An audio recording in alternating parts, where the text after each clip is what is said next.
We often have to utilize information from a variety of sources to conduct financial analysis, so data consolidation is a necessary preparation. First, we import pandas as PD, and then we also import numpy as MP and run it. First, we upload the module 11 Excel file to the platform.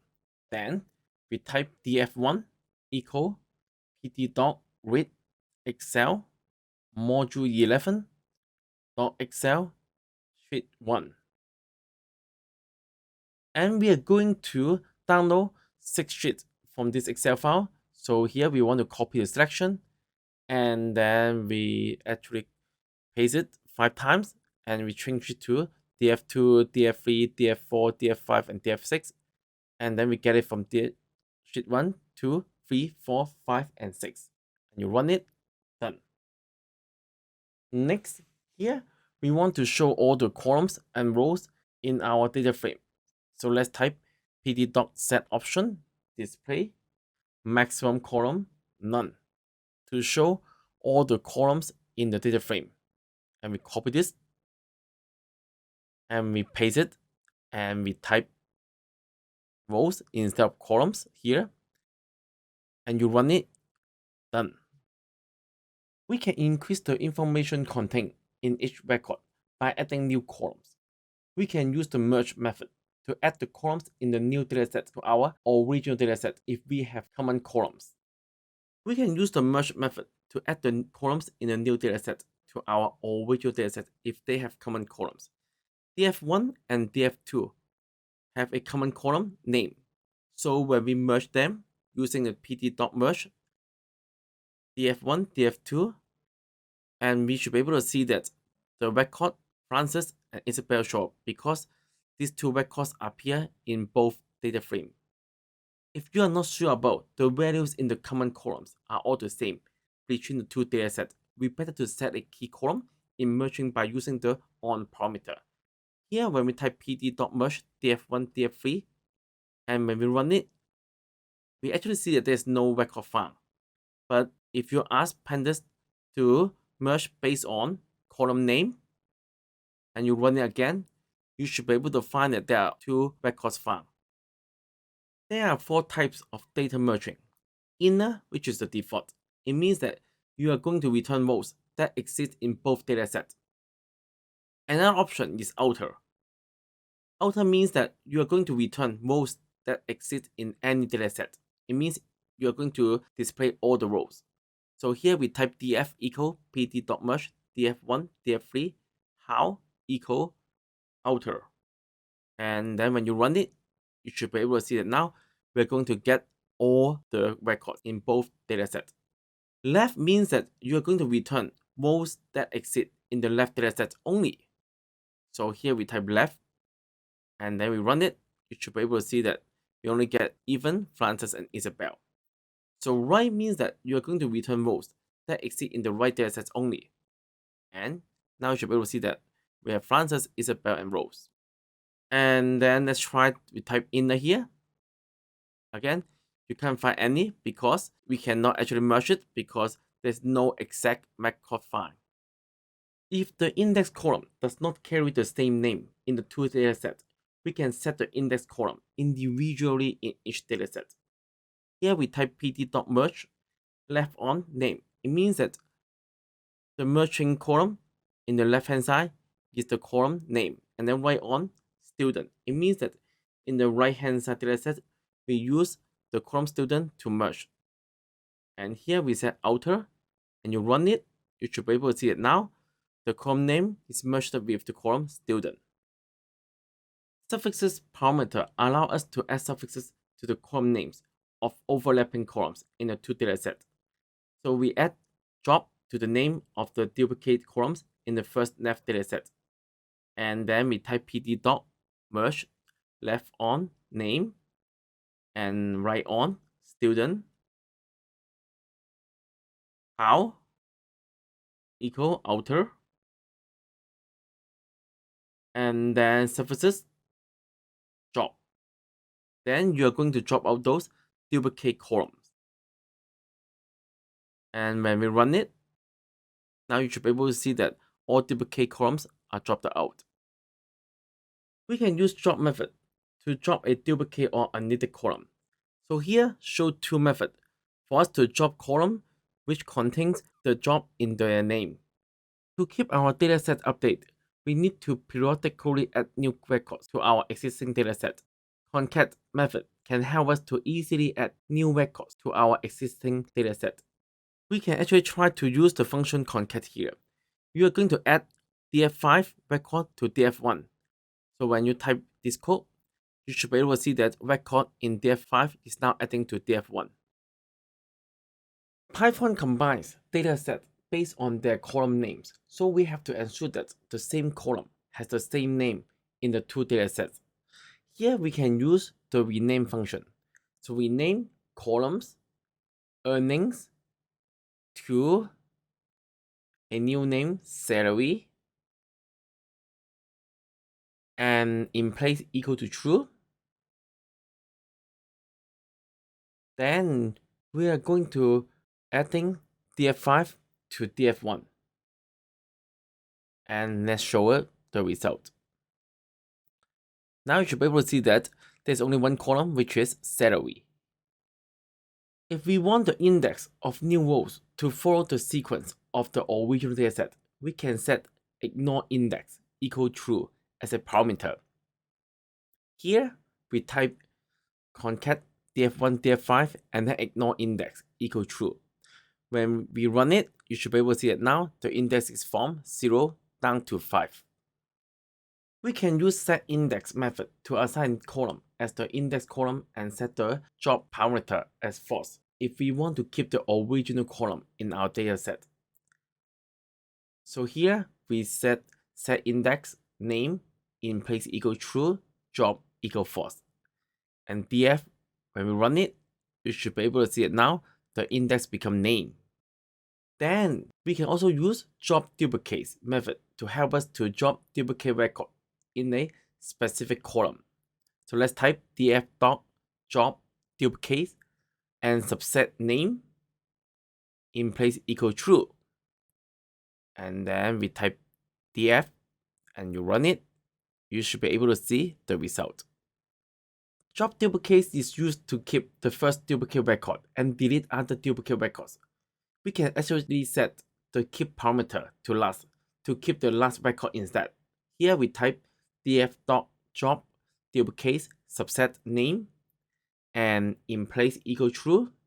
Here we type keep equal last. It means that you are going to keep the last duplicate record and remove the first one. Data transformation is an essential and tedious process to make a dataset ready for analysis. Data transformation converts raw data into a format that is suitable for data processing. Many financial analyses rely on quantitative data, so we have to ensure that our quantitative data is stored in float or integer format for analysis. We can use info method to check the format type of each column. First, we want to read the Excel, Module 11, Excel, and the IPO sheet. Then, we type df.info to get the information of this data frame. To convert the column code from a string to an integer, we can try to type the following code. Here we type df code equal df code dot string replace. String replace method replace a specific string to another string. And then apostrophe and an apostrophe without anything inside indicate an empty string. As type method convert the data type of a data frame into another data type. So here you can see that now the code is changed to an integer type. So the above code may encounter problem when being applied to a column that contains null value. For example, if we want to convert the column, apply not for one not from a string to an integer.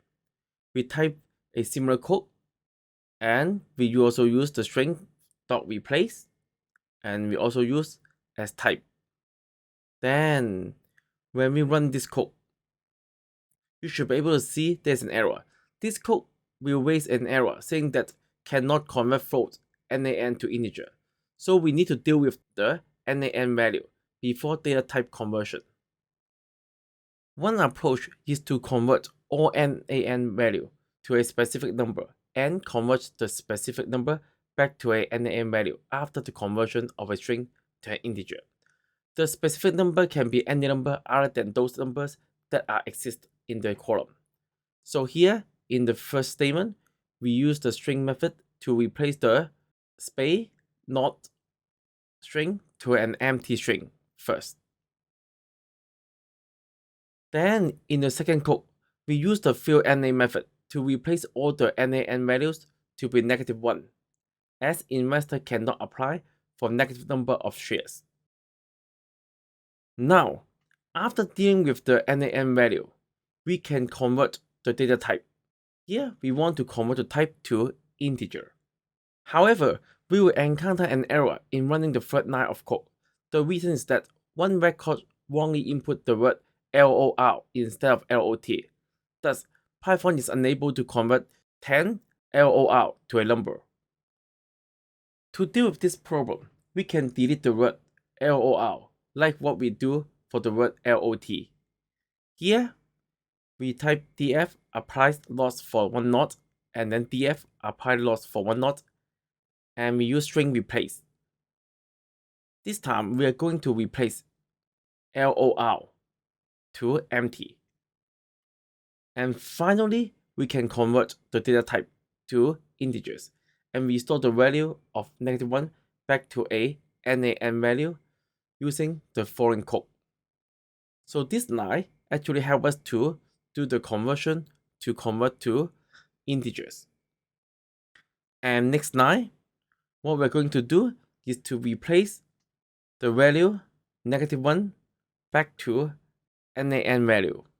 And lastly, we can show the information of our dataset. And you should be able to see it now. The type of this column become float. However, the previous approach requires us to go through the whole column to find out all the different wordings and convert all of them to a specific number. A smarter approach is to use string is digit method to extract numbers from a string.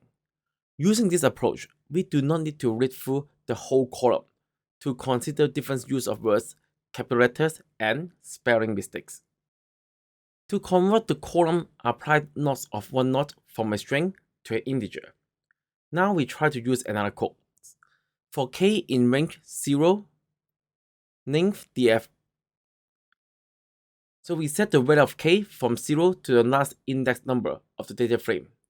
Then we type if type df apply nots for 1 not k equals string. We use if statement to search all records in the data frame and select those records with a value of string in column, apply nots for 1 not value.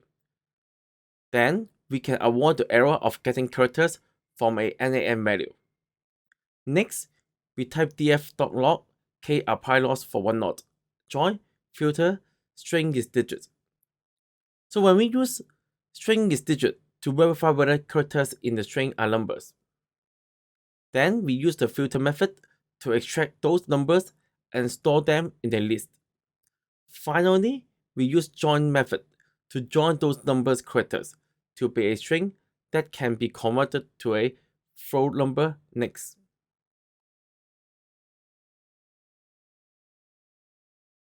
Now we're going to fill those NA with -1, just like what we did previously. And then here, we are going to do the conversion. We are going to convert all the numbers in this field to integers.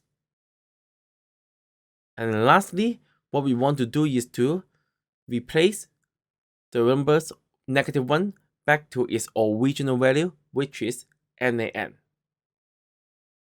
And remember to type in place equal true.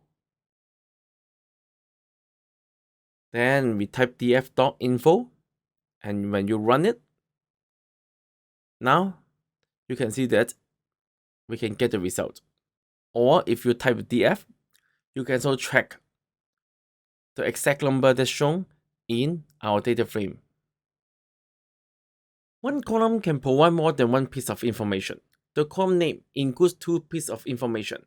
For example, Kuaishou W indicates that the company name is Kuaishou and the company with attribute W. So in this case, we will extract the two pieces of information and put them into different columns.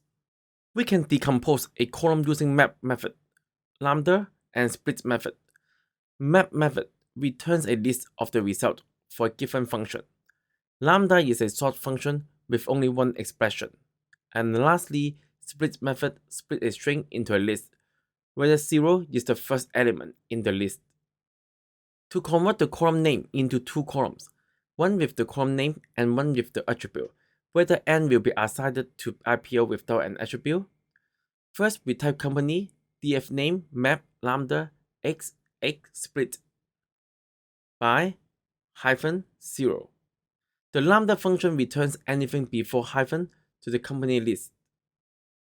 Then we type attribute equal df name dot map lambda x dot split -1 if name x dot split hyphen equal to 2 else n. The if statement here makes the lambda function to return anything after the hyphen to the attribute list when IPO has an attribute, and to return an n to the attribute list when IPO doesn't have an attribute. Then we type df dot insert 1 company. So here we're going to create a new column, and here we insert 2 and then attribute based on the value saved in the attribute list. And lastly, we're going to drop name because we no longer need the original column called name. So we're going to delete the original name column. Let's take another example. To convert the column market cap into two columns. One column shows the minimum market cap and another column shows the maximum market cap, both in float. What can we do? Right now, the column market cap contains a string of x to x or a single number or a NaN value. We want to perform one set of operation for x to x and another set of operation for a single number or a NaN value. So first, we want to create two lists, one minimum market cap, another one for maximum market cap. The purpose of this set of code is that if the value is in the type of x to x, we put the number before hyphen into the minimum market cap list and put the number after the hyphen into the maximum market cap list. Then for those IPO that market cap have no variation, we will then put its market cap as both the minimum market cap and maximum market cap. Next line, we are going to put the value saved in minimum market cap list to the minimum market cap column, and then we're going to save the value in maximum market cap list to maximum market cap column. And the number before is the position of this column. Then lastly, we are going to drop out the original market cap column, and we want to display the data frame, so we type df. Okay, great. That's all for this module. If you want to know more about data consolidation, I would suggest you to do the following exercise. So thank you for watching. I'm looking forward to see you in the next module. Have a good day. Bye.